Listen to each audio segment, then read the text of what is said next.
The first sighting occurred on the evening of November 19th, 2157, when an unassuming white light streaked across the sky, like a comet, before halting abruptly above Earth's equator.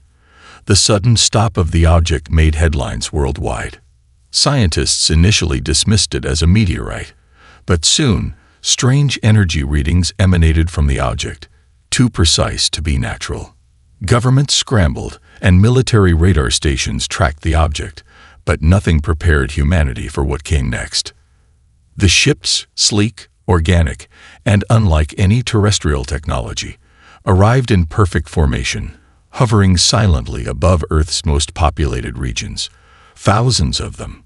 They were too large and too smooth, their surfaces shimmering with an ethereal glow that flickered with what seemed like purpose. There was no rumble of engines, no smoke trailing behind them, just an eerie, otherworldly stillness that left the entire planet on edge.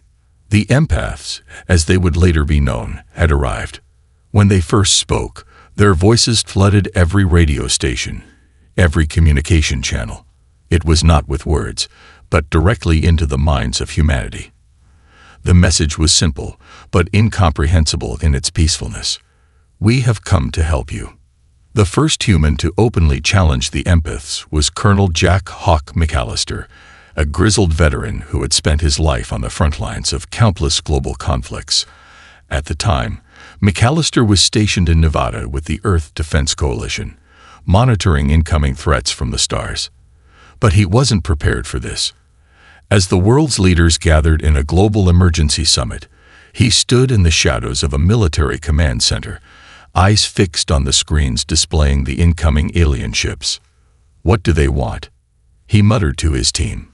His second-in-command, Captain Nia Williams, shook her head. Hard to say. But if they're anything like the others we've seen in the past. They're not like the others. McAllister interrupted, his gaze narrowing. This isn't some invasion. No weapons, no show of force. It's like they want to talk. But the moment they start trying to help us, you can bet we'll be the ones with a target on our backs. Nia shot him a sharp look. You really think they're hostile? Who knows? McAllister leaned closer to the holographic screen. But trust me, we're not the first planet to get a visitor with grand ideas of helping us. First, they come as friends, and when they don't get what they want, they take. While Earth's leaders were busy trying to understand the aliens' intentions, McAllister's instincts told him to prepare. Something was off. Humanity had fought too many wars. Against itself, against invaders, against nature, to let its guard down now. He didn't know it yet, but his hunch was about to save the world. The aliens, in their first wave of communication, suggested they could eliminate conflict, help guide humanity toward a peaceful future. They presented themselves as pacifiers, equipped with the means to erase hatred and violent impulses. It sounded utopian, but too perfect. And McAllister, along with others who had lived through the bloodshed of Earth's darkest times, knew better than to trust anything that came too perfectly. Within days of the empath's arrival, tensions began to rise. The world's leaders, initially awed by the peaceful nature of the alien visitors, struggled to make sense of the overwhelming telepathic influence. Messages from the empaths grew more insistent, filled with promises of an era of prosperity, harmony, and unity. Earth's governments, drawn by the allure of a utopia, began to entertain the idea of cooperation, much to the dismay of those like McAllister. At first, the empath's presence was subtle. People spoke of feeling strangely calm, their anger and frustration washed away by waves of empathic energy. The streets were quieter, as if the very atmosphere had been altered by the aliens' mental touch. Conflicts, both political and personal, seemed to vanish overnight. But McAllister noticed something unsettling. The calm was too artificial, too complete. "Look around," McAllister said to his team during a strategy session in the underground base. "We're losing our edge. People aren't angry anymore. They're not thinking. They're being dulled." "Maybe that's a good thing," Naya suggested cautiously, her voice hesitant. "No," McAllister shot back, his tone sharp. It's not peace. It's control. And I'm not ready to surrender our autonomy just because these aliens think they know better. As the days passed, the situation grew more dire. The empaths didn't just pacify. They reprogrammed emotions. Their telepathic reach was growing, spreading from the leaders of the world down to everyday citizens. Families, soldiers, political opponents, none were immune. The telepathic influence dulled humanity's natural instincts, replacing them with an overwhelming sense of unity at the expense of individuality and free will. Those who resisted the influence began to feel isolated, branded as radicals, even dangerous. McAllister wasn't the only one who resisted. General Emma Collins, a hardened strategist who had served on the front lines of the last global war, was equally distrustful of the empaths' motives. A veteran of the 2050s conflict that had nearly torn Earth apart, Collins knew the value of preserving human emotion, the drive that kept them resilient, aggressive, and focused. Peace was desirable, but not at the cost of their identity. We've been fighting wars for thousands of years, Colonel. We know how to survive, how to endure, Collins said during a private meeting with McAllister. But these aliens, they're stripping us of our core. And we don't know what happens when you take away the instinct to fight *. On the public stage, humanity began to fracture. In one city, protesters rose up against the empaths, denouncing their influence and demanding to be left alone. In response, the empaths attempted to quell the uprisings by amplifying their telepathic reach, trying to pacify the dissenters. The result was catastrophic. Rather than submitting, those who resisted became more vocal, more volatile. Instead of calming them, the empaths' mental pushbacks only caused chaos, as human anger and frustration boiled over in ways the aliens had not predicted. McAllister watched it unfold from the sidelines, his suspicions confirmed. This wasn't peace, it was subjugation. The empaths were treating humanity as a problem to be solved, as if the centuries of conflict that had shaped Earth's people were something to be erased. But what they didn't understand was that for humans, war wasn't just a cycle, it was part of their essence. It was woven into their blood and their very identity. No one can force us to live like this, McAllister muttered to himself, standing before a map of the globe, watching as the empaths continued their assault on human will. The first major act of resistance was coming, and McAllister would be at the heart of it. But he wasn't the only one who saw the truth. General Collins and a growing faction of military leaders had begun to plan. There would be no surrender. The conflict had begun, not just between humanity and the empaths, but within humanity itself.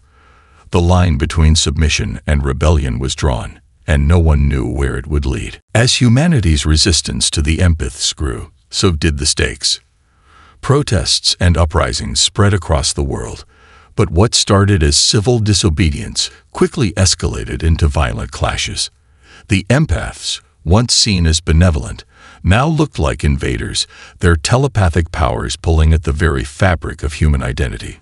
Governments that had once been hopeful about peaceful integration now found themselves struggling to contain the backlash. It wasn't just the physical resistance, it was the human spirit fighting to preserve its essence.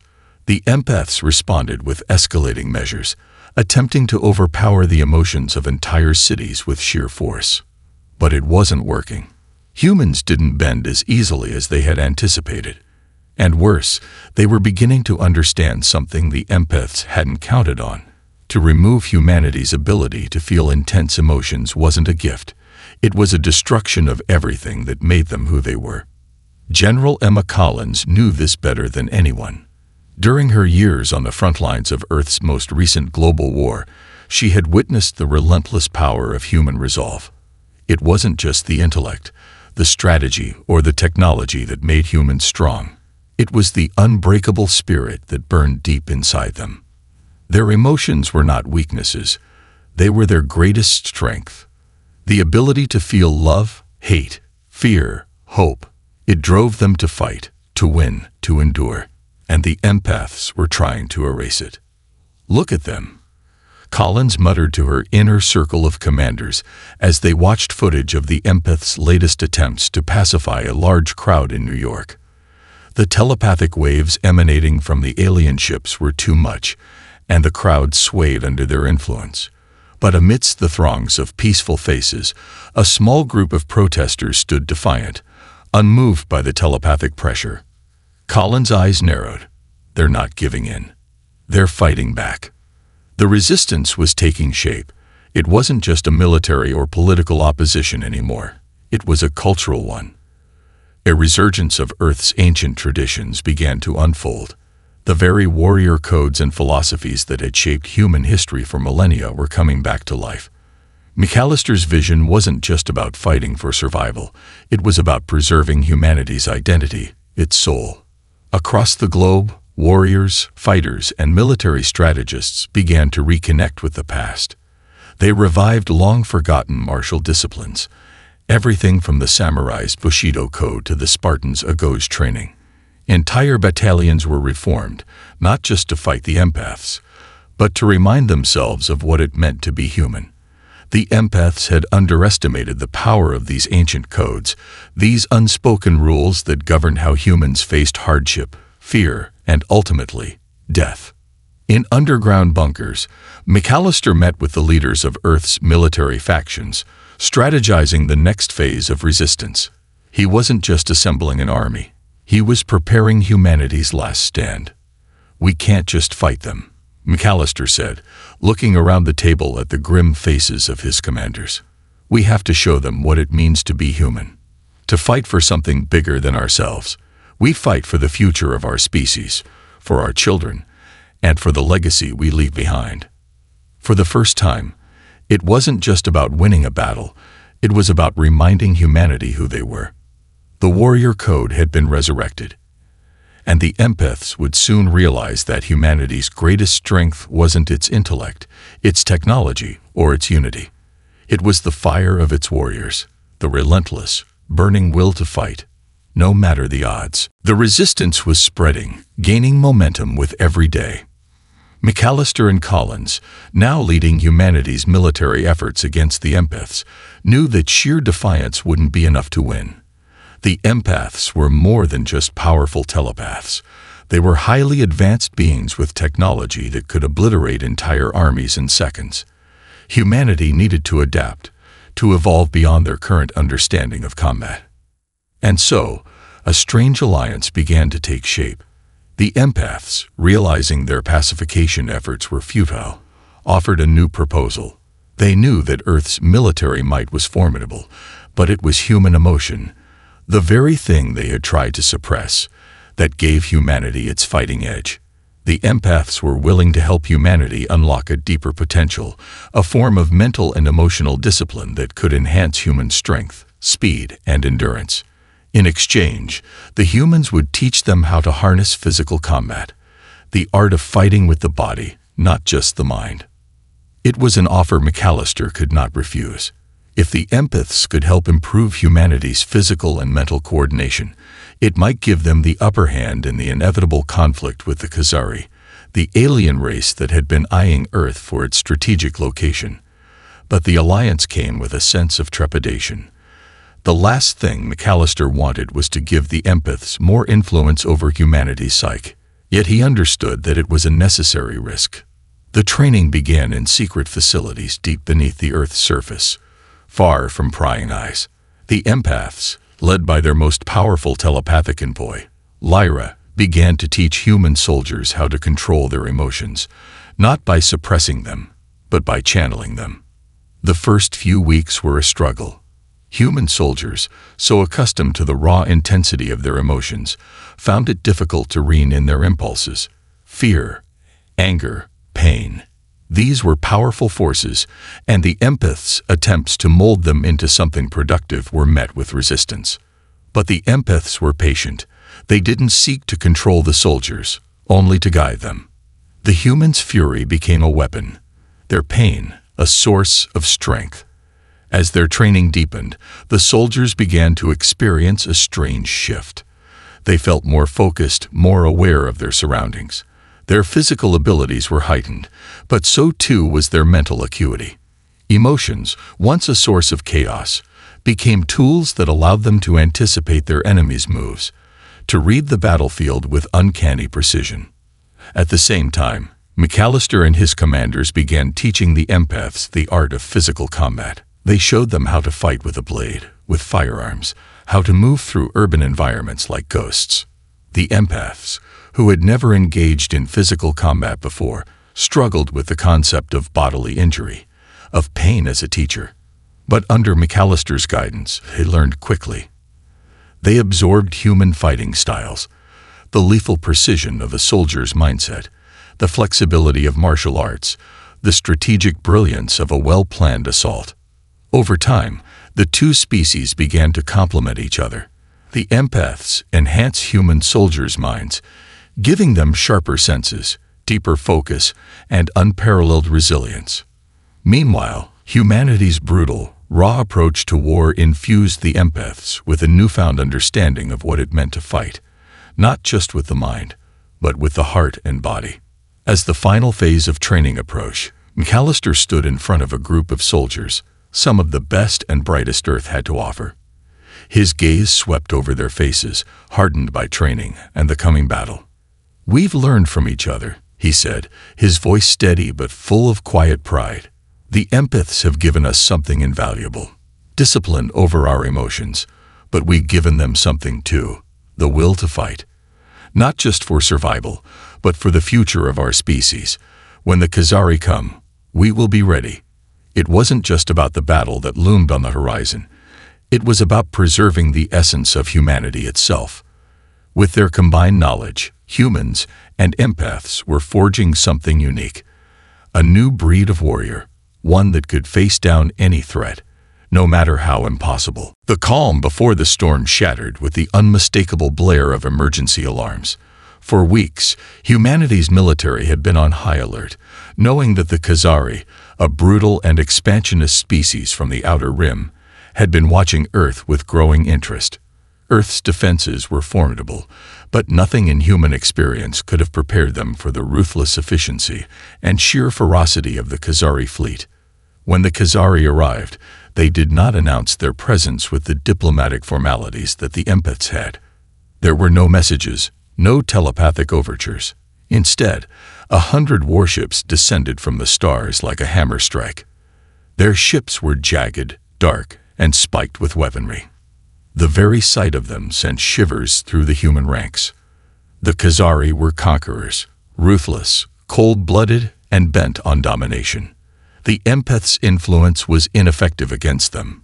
The Khazari's minds were tightly shielded by their own brutal warrior culture. The empaths' soothing telepathic presence had no effect.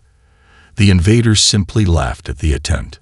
McAllister watched as the first wave of Khazari ships unleashed hell on Earth's orbital defense platforms.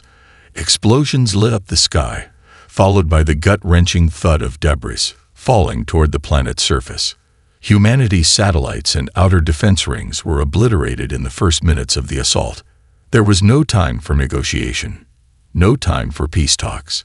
The Khazari had come for one reason: to take Earth. "We've been preparing for this," McAllister muttered, his jaw clenched. The training with the empaths had given humanity a new edge, sharpening their instincts and mental clarity, amplifying their emotional resolve. But now, the real test had begun. General Collins wasted no time. She activated the Global Defense Protocol, issuing orders to every military base, every national security agency. Humanity's armies, equipped with the most advanced weapons ever conceived, moved into position. But even with their newfound strength and precision, McAllister knew the truth. The Khazari were a race built for war, honed through millennia of conquest. They didn't just fight to win. They fought to destroy. The first battle took place over the skies of New York City. Khazari ground forces, heavily armored and equipped with devastating plasma weaponry, descended upon the metropolis. Earth's military, now better coordinated after weeks of training with the empaths, launched a counteroffensive. Soldiers who had once been vulnerable to telepathic influence now fought with a laser-focused determination, their minds immune to the Khazari's fear-inducing presence. But the Khazari were not an enemy that could be intimidated. They were relentless. Thousands of their warriors hit the ground, a tidal wave of violence and bloodlust. Human forces fought valiantly, holding the line in a desperate bid to protect civilians. McAllister and his elite strike teams led the charge, coordinating with Collins' tactical units. But as the hours stretched into a brutal, bloody siege, it became apparent that Earth was losing ground. In the midst of the battle, the true horror of the Khazari invasion became clear. The invaders weren't just interested in Earth's resources. They sought to break humanity's spirit.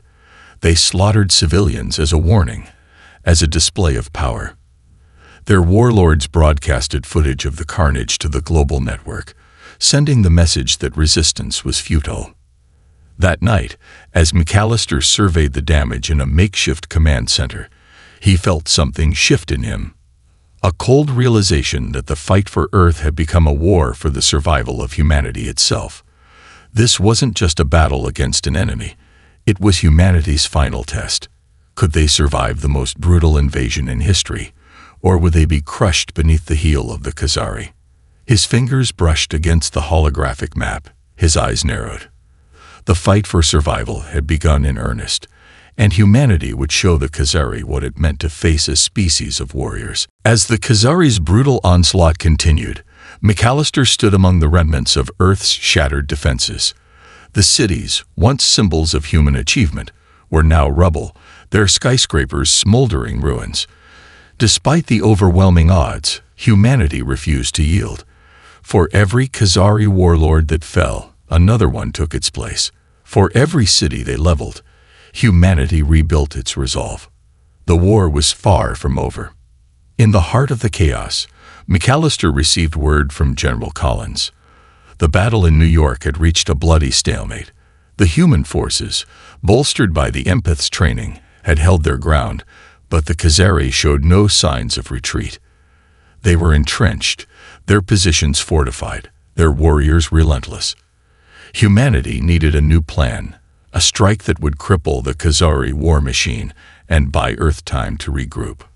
"We're going to hit them where it hurts," McAllister said to his team, his voice resolute. "We need to take out their command ships. If we cripple their leadership, we can break their momentum. We can't win this with just brute force. We need precision."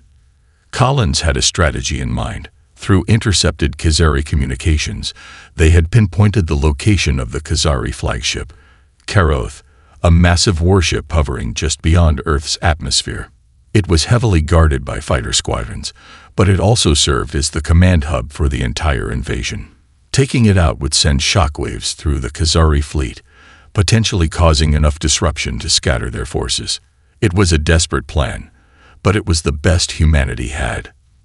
McAllister handpicked a team of elite soldiers, including some of the best pilots Earth had. Among them was Lieutenant Jenna Park, a fighter pilot whose skills were unmatched. She had become a symbol of humanity's new fighting spirit. Agile, quick-thinking, and fearless. McAllister knew that if anyone could pull off the impossible, it was her. As the team prepped for their mission, Collins briefed them on the risk. "You're going up against the most advanced fleet in the galaxy. The odds are stacked against you. But this is the moment we've been waiting for. If we can take out Karoth, we'll hit the Khazari hard. We can't let them think they can just walk all over us." McAllister nodded, his gaze intense. "No one's walking over us. Not today." The mission was a long shot. Their fighters, retrofitted with human tech and enhanced by the empath's mental training, were fast, but they couldn't match the Khazari's superior firepower. The plan was simple: infiltrate the Khazari fleet, disable the flagship's defenses, and plant a bomb in the heart of their command structure. It was a suicide mission for most, but McAllister's team was ready to make the sacrifice if it meant giving humanity a chance to survive. As they took off from their underground base, the roar of their engines echoed through the makeshift hangars. Each soldier knew that this could be their last flight, but they didn't flinch. They had been trained for this moment. This was their purpose. Lieutenant Park, sitting in the cockpit of her fighter, looked over at McAllister's craft, a determined fire in her eyes. "Let's show them what humanity's made of, Colonel." McAllister gave her a firm nod. "For Earth. For our future." The fighters shot up into the sky, heading for the heart of the Khazari fleet. The war was no longer about holding ground or defending cities. It was about taking the fight to the enemy and showing them the true power of humanity's indomitable will. The time for defense was over. Now, humanity would take the fight to the Khazari, and they would do it on their own terms. The fate of Earth rested on the shoulders of a few brave souls, but McAllister had no doubt. The war was about to shift. Humanity was ready to become the predator, not the prey. The fighters soared upward, their engines blazing through the atmosphere as the Khazari flagship Conquerors loomed in the distance, a massive silhouette against the backdrop of space. The mission was simple in theory: infiltrate the Khazari lines, disable their defense systems, and destroy the command hub. But in practice, it was anything but. The odds of success were so slim that even McAllister, a man who had fought in some of Earth's most brutal wars, couldn't help but feel a nagging sense of dread. He glanced at Lieutenant Park's fighter on his radar. She was right behind him. Every movement of her craft synchronized with his, a symbol of the deadly dance they were about to enter. This mission was not about firepower or technology. It was about precision, focus, and a human will that refused to be broken. "Park, stay sharp." McAllister's voice crackled over the comms. "We're going in hot. Once we breach their perimeter, there's no turning back." Park's voice came through with a mix of defiance and confidence. "Understood, Colonel. I'll be right behind you." The Khazari fleet was a sprawl of jagged ships and defensive fighters, and their sensors were highly attuned to any intruders. But the human fighters, upgraded with both cutting-edge technology and the empathic mental training, had one advantage: speed and the ability to think outside the box. As they closed in on the flagship, McAllister issued the command for his squadron to break formation. They scattered like shooting stars, weaving through the barrage of enemy fire. "Get ready," McAllister muttered as the first of the Khazari fighters closed in on them. The battle had already begun. Missiles streaked past, narrowly missing their fighters. Energy blasts lanced through the void, lighting up the dark expanse of space with their raw power. McAllister's mind raced, every calculation unfolding in real time as he adjusted his flight pattern, dodging another round of fire. In the back of his mind, he could feel the pulse of the empathic training, a heightened awareness of his surroundings, a deepening focus that pushed him to the edge of his capabilities. The training was paying off. Park's voice cut through the chaos, steady and calm. "I've got a clear shot at their lead fighter. Cover me." "Go," McAllister replied, pulling his craft into a sharp dive to engage two more Khazari ships barreling toward them. He banked hard, dodging a plasma blast by inches, before locking onto one of the fighters and sending a pulse of antimatter energy into its engine core. The explosion sent shockwaves across the surrounding vessels. With the first wave of Khazari fighters disabled, McAllister signaled his team to push forward toward Conquerors. They were close now, too close to turn back. The massive flagship glowed ominously in front of them, surrounded by a protective barrier of anti-energy shields. If they didn't disable the shields soon, the entire mission would be for nothing. "We're at the edge of their shields," McAllister said, voice tight with concentration. "Hark, I need you to hit their generator. We'll cover you." Park was already in position. With a flash of speed, she darted toward the heart of Conquerors, a pinpoint of destruction in the vastness of space. The energy barrier shimmered, a wall of protection against the incoming assault. But Park had been trained to see beyond the obvious. She dove straight into the heart of the shield, finding the weak spot where the Khazari's defensive tech was weakest. "Locking on," she called. "This is it." Her fighter launched a precision missile, a calculated strike designed to disrupt the flagship's energy grid. It was a gamble. The blast, if it worked, would cripple the Khazari's defenses and give humanity's ground forces the opening they needed to launch a full-scale assault. If it didn't, if she missed or if the missile malfunctioned, it would be a one-way trip. Time seemed to stretch in that moment, the quiet of space contrasting with the chaos of battle. McAllister watched, holding his breath. Then, with a crackle of energy, the missile found its mark. A massive explosion erupted from the heart of Keroth, the shockwave rattling McAllister's ship as it reverberated through the void. The flagship's shield generators flared, their protective energy field flickering and destabilizing. The first phase of their mission was a success. "We've done it," Park shouted over the comms. "Now, let's finish this." But as they prepared to press the attack, a new challenge emerged. From the remains of the flagship, a massive Khazari warlord appeared, his ship twice the size of a normal fighter, bearing weapons that could tear through any human defense with ease. The battle was far from over. McAllister gritted his teeth. Humanity's warriors had just made their mark.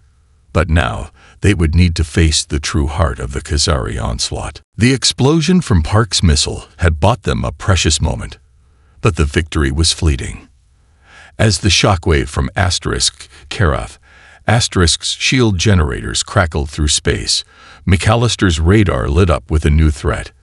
The flagship had opened its bowels to reveal a massive warlord ship emerging from the wreckage. The Khazari warlord's craft dwarfed any fighter the humans had, a hulking behemoth armed with weapons capable of obliterating anything in its path. McAllister's fingers tightened around the controls. This was it, the moment of truth. The Khazari had underestimated humanity's resilience, but this final adversary was the ultimate test. The warlord's ship was a fortress of destruction, and it was coming for them. "Park, we need to distract him long enough to get to the command center," McAllister said, voice low but steady. "Copy that," Park responded. Her tone was calm, almost serene, despite the weight of the situation. She had the mind of a warrior now, focused, unwavering. The Khazari warlord ship locked onto their coordinates, its weapon systems primed for a devastating barrage. In the distance, McAllister could see the fighters and the remaining human craft trying to regroup. But the warlord ship was too powerful. It would take them all down unless they did something drastic. "We can't outrun him," McAllister muttered, analyzing their options. "We'll have to face him head-on." With a quick glance at his co-pilot, he shifted his fighter into a steep dive, heading directly for the warlord's ship. Park followed his lead, and the two fighters plunged into the thick of it. The massive Khazari vessel loomed larger with every passing second.